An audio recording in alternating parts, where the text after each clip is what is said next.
Well, my name is Scott, and the verse that I wanted to share with you is out of Matthew 10:42. It says, "And whoever in the name of a disciple gives to one of these little ones even a cup of cold water to drink, truly I say to you, he shall not lose his reward."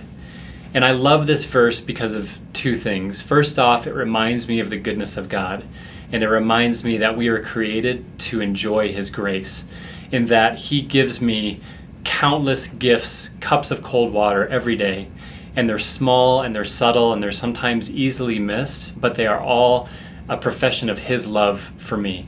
And it encourages me to search for those and to find those and to be thankful for those.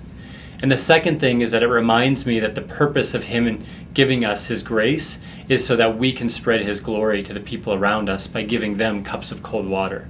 And so it encourages me and challenges me to find ways to extend the goodness and the loving kindness of God to the people around me in little ways, and to remind me that even though they're small, that they're significant and they matter. And I love this story. It's not a quote necessarily, but Corrie ten Boom and her sister Betsie were in a concentration camp during World War II in a flea-infested barn with hundreds or thousands of other women. And her sister Betsie had this incredible ability to be thankful in all circumstances. And so they had a moment where her sister Betsie was challenging her to pray for everything and be thankful for everything, even down to the fleas that infested the place they lived.